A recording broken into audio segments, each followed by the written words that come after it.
I have been a member all my life. I was born here in Athens, and I joined the church, I'm sure, when I was 10, 11, 12, and have always been here. This was the only church, or this is the only church I've ever attended other than when I was in college. So I've been in Epworth 77 years.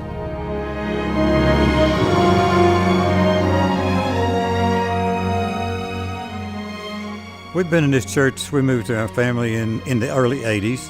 We moved here in 1961. We came to the church in the 60s. I've been here since 1988. I've been a member of Epworth for, 55 years. Well, we've been here since the dinosaurs were killed.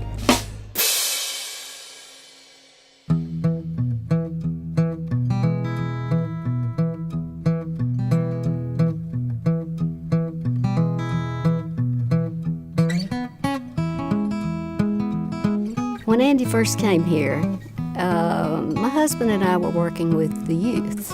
So naturally, when he came, we kind of adopted him. He kind of became our eldest son. In fact, he and my son-in-law hung around the house an awful lot.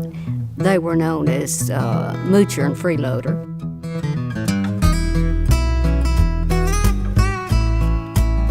Andy wore a lot of hats around here. I remember one time he baptized a baby, and he had never done that previously. So he went to the nursery and practiced holding babies. He said, I have never held a baby in my life. So he was so afraid he might drop the baby. On Saturday night, you never invited Andy out anywhere because he was always preparing for Sunday. So you just knew he wasn't going. He was going to be ready for Sunday morning.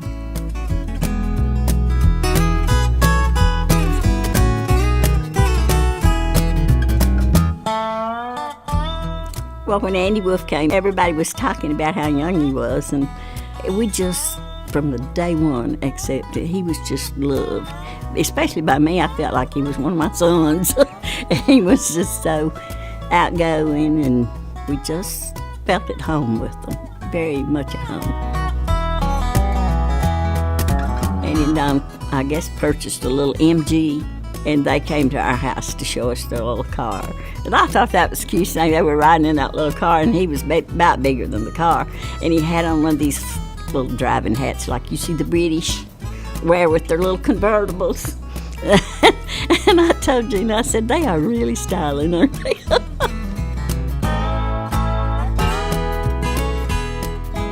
When we first moved to Vestavia, I was in first grade. But as I grew up and went away to college and got married, then my husband and I bought our first house in Irondale. And so when we found out that Andy was going to be the preacher at Irondale Methodist, we decided that we would go out there and try.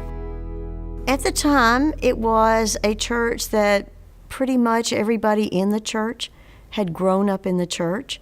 And so it was a very small, close-knit group of people that had known each other and each other's families for a long time. You know, it wasn't that they weren't welcoming, because when we came, we were very welcomed there. I think that it was just they weren't very maybe outreaching. And I think that's one of the things that Andy did while he was there, was to get new families that had not always been in the church to come.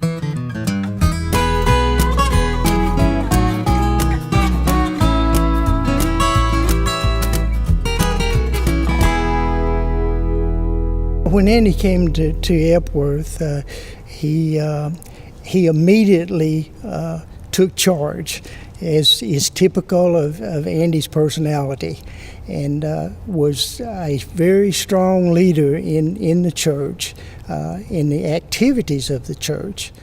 Andy Wolfe was sort of a new pastor at Epworth, and I was in the hospital overnight as across the hall from my mother-in-law, who was in the hospital, who came to Epworth United Methodist Church.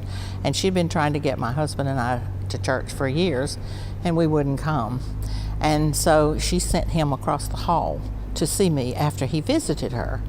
And I really liked him, and he was able to get me and my husband to come to church after a 20-year absence from church to rediscover what I had been missing. We learned real fast that you don't make any suggestions or offer any thoughts, because if you did, he was going to say, "Good idea, you take it and run with it." Andy was talented with many talents, and his, in my opinion, his stronger suits certainly were very strong in the pulpit itself. His sermon development and deliveries were outstanding in themselves, but he was also very capable in directing and managing the various and sundry activities of the church.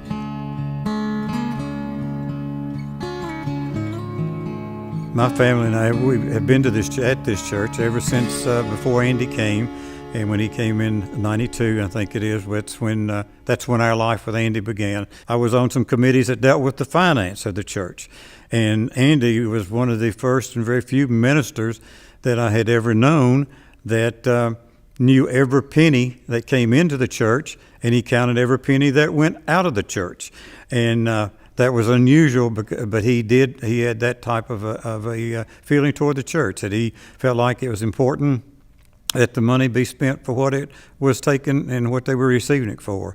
One thing I appreciated about Andy and Dawn when they first came here, Andy wanted to meet people, and he wanted them in small groups. So he and Dawn invited each Sunday school class to the parsonage on separate occasions, just for the small gatherings, so that they could meet the people and know them on a personal basis instead of just someone sitting out in the congregation.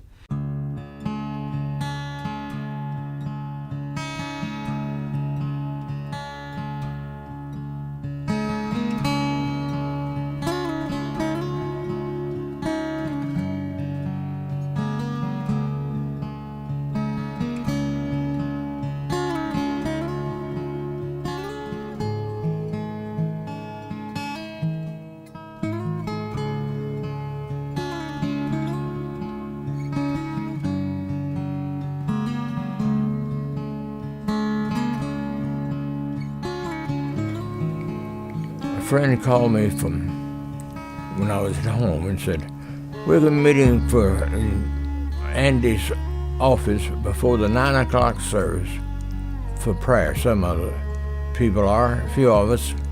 You want to come?" I said, "I'll be there." He had short sentence prayers for Andy's ministry and the service that his first service that he was going to have at 9 o'clock.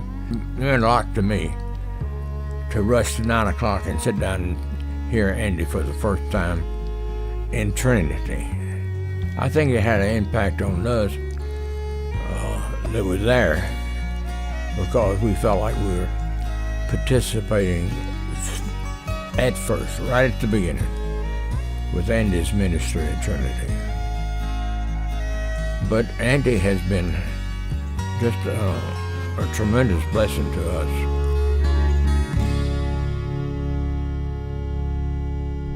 Andy and Dawn, when they came, what a wonderful, wonderful gift they were to us. You never forget them.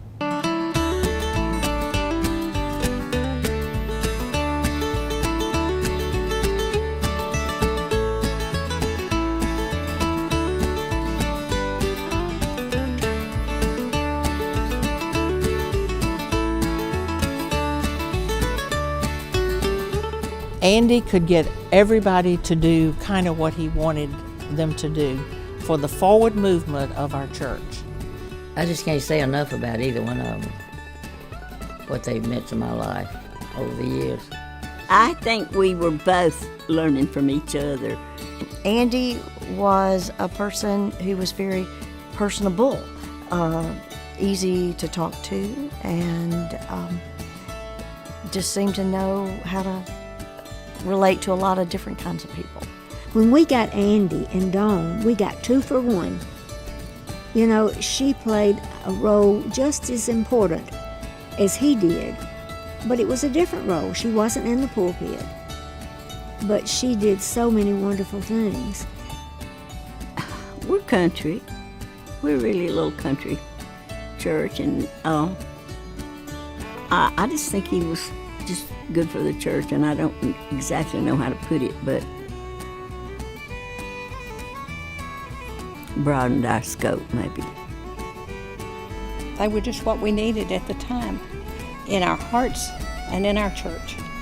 They just let the Spirit of God with us. He's put everything in his life to the church.